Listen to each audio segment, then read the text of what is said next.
അച്ഛാ ഞാൻ സ്കൂളിൽ പോകുന്നേ. ആ പോയിട്ട് വേഗം വരണം. അവിടെ എവിടെയും കറങ്ങി നിൽക്കല്ലേ.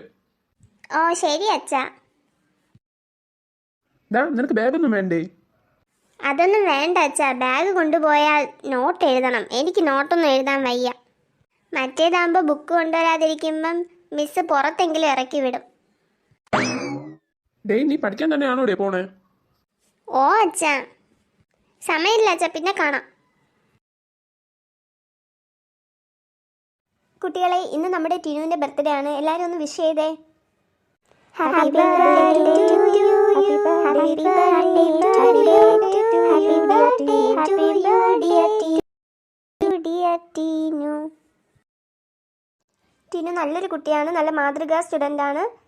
എല്ലാവരും ടിനുവിനെ കണ്ട് പഠിക്കണം. നല്ല റെസ്പെക്റ്റ് ഉള്ള നല്ലൊരു കുട്ടിയാണ്. Happy birthday Monu. Thank you miss. എടാ, കഴിഞ്ഞ ആഴ്ച എൻ്റെ ബർത്ത്ഡേ ആയിരുന്നു, എന്നിട്ട് ഈ ടീച്ചർ ഇങ്ങനെയൊന്നും പറഞ്ഞില്ലല്ലോ. അതിനളിയാ, നീ ടിനുവിനെ പോലെ അല്ലല്ലോ. അപ്പോൾ ഞാൻ അത്രയ്ക്ക് മോശമെന്നാണോ നീ പറഞ്ഞു വരുന്നേ?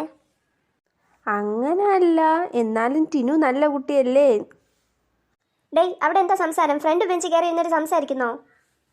മിസ്, അപ്പോൾ ബാക്കിൽ ചെന്നിരുന്ന് സംസാരിച്ചാൽ കുഴപ്പമില്ലേ? മിണ്ടാതിരുന്ന് വേണം, അല്ലെങ്കിൽ നിന്നെ ഇപ്പോൾ പുറത്താക്കും. ഓക്കെ സ്റ്റുഡൻസ്, ഈ കമ്മിങ് സൺഡേ എല്ലാവർക്കും എക്സ്ട്രാ ക്ലാസ് ഉണ്ട് കേട്ടല്ലോ.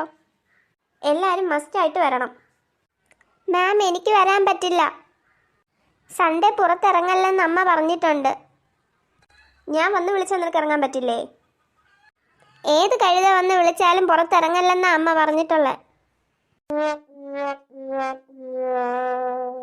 ഓക്കെ സ്റ്റുഡൻസ്, ഞാൻ നിങ്ങളടുത്ത് ഒരു ക്വസ്റ്റ്യൻ ചോദിക്കാം.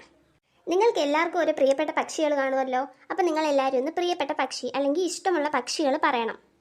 മണിക്കുട്ടൻ പറയൂ. എനിക്ക് മയിൽ ഇഷ്ടമാണ്. അതൊരു നല്ല ഓപ്ഷനാണ്. നല്ല ഭംഗിയുള്ള പക്ഷിയാണ്. കൊള്ളാം. അടുത്ത ആൾ പറയൂ. എനിക്ക് ചില്ലി ചിക്കൻ. അത് നല്ല ടേസ്റ്റ് അല്ലേ? എൻ്റെ ക്ലാസ്സിൽ നിന്ന് ഇറങ്ങടാ. അയ്യോ, തമാശ പറയല്ലേ ടീച്ചറെ. തമാശയൊന്നുമല്ല, ക്ലാസ്സിൽ നിന്ന് ഇറങ്ങ്. രാവിലെ മുതൽ ഇറിറ്റേറ്റ് ചെയ്യാൻ വന്നിരിക്കുക. Get out. അങ്ങനെ ഇന്നത്തെ ക്ലാസ്സും കട്ടായി കിട്ടി.